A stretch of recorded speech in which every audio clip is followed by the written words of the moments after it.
You know, there's another point, there's part two of this I'd like to make about healthcare. I remember I was up in Cincinnati, Ohio, and I went into the hospital with an emergency there, and I got good care in that hospital.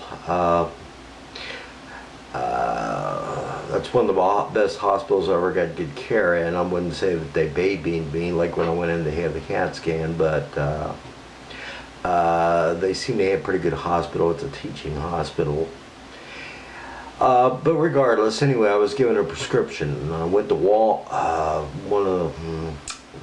of the main department stores, I guess let's say, that has a pharmacy, and that prescription for 30 pills, they wanted to charge me $92. Well, I said, I don't want to pay $92. I'm going to check out somewhere else. Just give me one of those pills. That one pill cost me maybe $15. So anyway, I went to another state, and I took that same prescription in to a little mom and pop pharmacy. That exact same prescription with the exact same milligrams, everything, cost me a total of $9.52. The point here is, do you know that there is no regulation on what pharmacies or anybody can charge you for medication? If you was to go to some place like Nevada and get healthcare or medication, well, we're talking about medication now, if you want to get medication, and you came east, say, to North Carolina, well, that medication may be the cost of it may be extremely different, because there's no regulation in the United States on what they can and cannot charge you for the medication.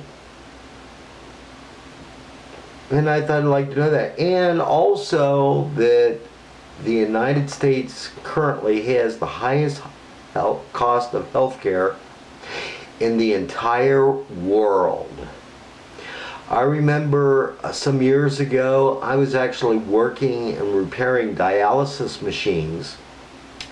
A little stopcock, they called it, to keep the blood from backing up that goes in there. Cost, at the time, it was like $325 for a little stopcock.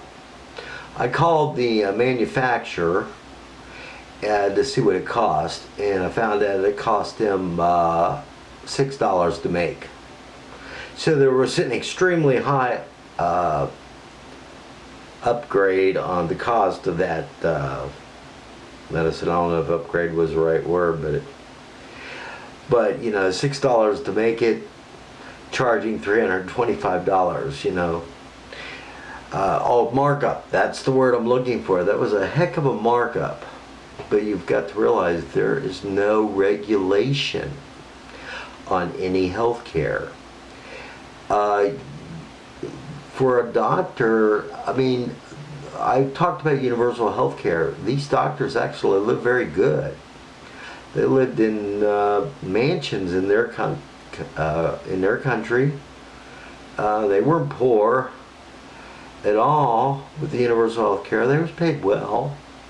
Everybody's worried about how much doctors get paid now, but you know, if you go into a doctor's office, especially if he's a specialist, and you get charged $425 just for him to tell you that you need a test, and for about 10 minutes at the minimum of his time, and he's making $400. I wish I could make $400 every 10 minutes. And they get backed up with patients. So, you know, my last video I talked about change, but hey, you know,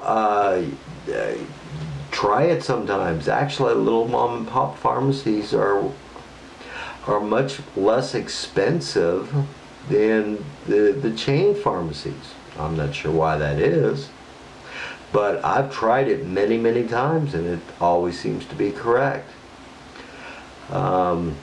Maybe because they don't have the insurance companies, backing them or something. But anyway, if you do need medication, try a small mom and pop pharmacy and just see if you don't get it a little bit cheaper. Not saying that would happen all the time, but I'll make you bet it would happen 99.9% of the time. So test things out for yourself, and you'll see that I'm not lying to you. Hope you have a good one.